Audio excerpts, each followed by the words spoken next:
बहुत बहुत स्वागत करता हूं और जय मसीह की।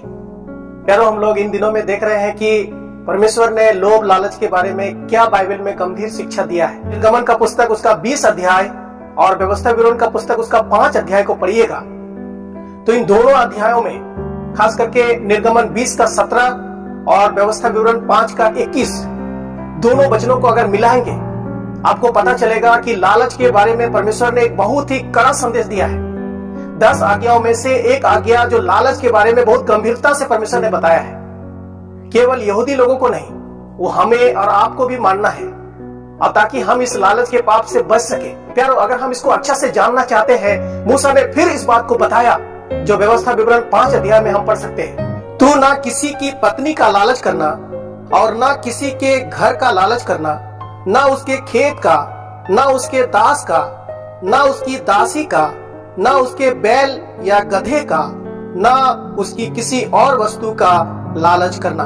हम लोग यहाँ पर मूसा को देखते हैं जो इस्राएल लोगों को फिर से समझा रहा है कि लालच कितना भयंकर पाप है जो मनुष्य के जीवन में आता है और कौन कौन सा क्षेत्र से आता है और किस प्रकार से उसको बर्बाद करता है। प्यारो, वो फिर से समझा रहा है। प्यारो, आज अगर आंख उठा के दुनिया में देखेंगे, विश्वासी लोगों को छोड़ के बाकी लोगों का जिंदगी को देखेंगे तो प्यारो इसी प्रकार से पाप में फंसा हुआ है और ये लालच इस तरह से लोगों का जीवन में आता है। आज हम मसीहों के जीवन में, विश्वासियों के जीवन में, सत्य जानने वालों के जीवन में भी ये पाप, ये लालच का पाप आता है। प्यारो, यहाँ पर बहुत सारे बातें जो बहुत ही अच्छा तरह से मूसा ने लोगों को समझाया। आप अपना बाइबल में गौर कीजिएगा। हम लोग पहली बात को देखते हैं, प्यारो, तू ना किसी की पत्नी का लालच करना। आज बहुत सारे लोग वो अपने पत्नी के साथ संतुष्ट नहीं है, वो दूसरों की पत्नी के ऊपर लालच करता है। प्यारो, परमेश्वर ने मना किया, एक कड़ा वचन दिया, तुम किसी की पत्नी का लालच नहीं करना। प्यारो, आज बहुत सारे लोग अपना परिवार में संतुष्ट जीवन नहीं है। उसको लगता है कि ये जो मैं शादी करके लाए हैं वो अच्छी नहीं है, मुझे दूसरा वाला चाहिए। प्यारो, इस पाप से हमें बचना है, ये पाप हमें बर्बाद कर देता है। हम लोग आगे और वचन को यहाँ पर पढ़ते हैं। प्यारो, ना किसी का घर का लालच करना। मैंने जो जगह पर बनाया घर, जो मैंने घर बनाया ये अच्छा नहीं है, उसका घर बहुत सुंदर है। प्यारो, आज बहुत सारे लोग अपने घर को अपने ही बर्बाद कर रहा है। उसको दूसरा का घर, दूसरा का जमीन पर बना हुआ इमारत, बिल्डिंग उसको ज्यादा प्यारा लगता है। प्यारो, परमेश्वर ने ठोस मना किया, एक कड़ा संदेश दिया कि तुम किसी के घर का लालच नहीं करना। प्यारो, आज बहुत सारे लोग दूसरों का घर का लालच करते हैं और उस घर को हड़पना चाहते हैं, उसको अपनाना चाहते हैं, लूटना चाहते हैं। परमेश्वर ने मना किया, तुम्हारा जो है तुम उस पर संतुष्ट रहना है, मैं तुम्हें वहीं पर आशीष देंगे। लेकिन बहुत सारे लोग अपना घर को नहीं, दूसरा का घर का लालच करते हैं। परमेश्वर ने कड़ा वचन दिया, तुम लालच नहीं करना। हम लोग आगे पढ़ते हैं। प्यारो, ना उसके खेत का लालच करना।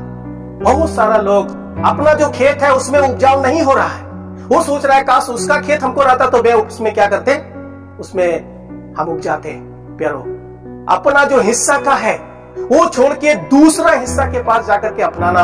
यहाँ पर परमेश्वर ने बोला तुम दूसरे के खेत को, जमीन को, बारी को, कोई भी संपत्ति को तुम क्या करना, उसका लालच नहीं करना। आज हम देख पाते हैं मेरा जो जमीन है वो ठीक नहीं, वो जमीन अगर काश मुझे मिल जाता।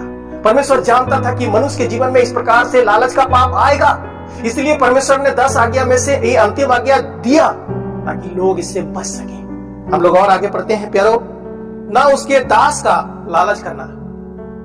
उस समय में इस्राएल लोगों में दास दासी का प्रथा था।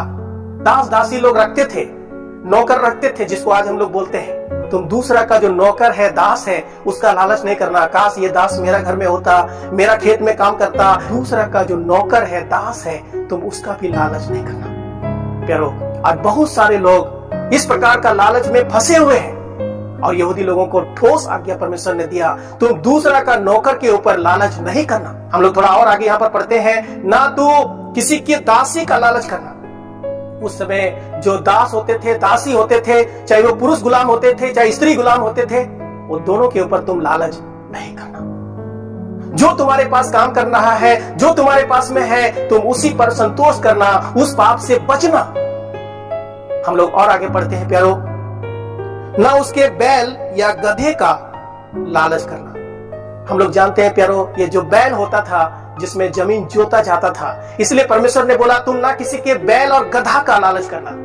बैल बोलने का मतलब है कि बहुत सारे लोग क्या करते थे, बैलों से हल जोतते थे, बैलों से बैलगाड़ी आगे लेकर के जाते थे, सामान पहुंचाते थे, और गधा जिसमें बहुत सामान लाद करके उसको ले जाता था।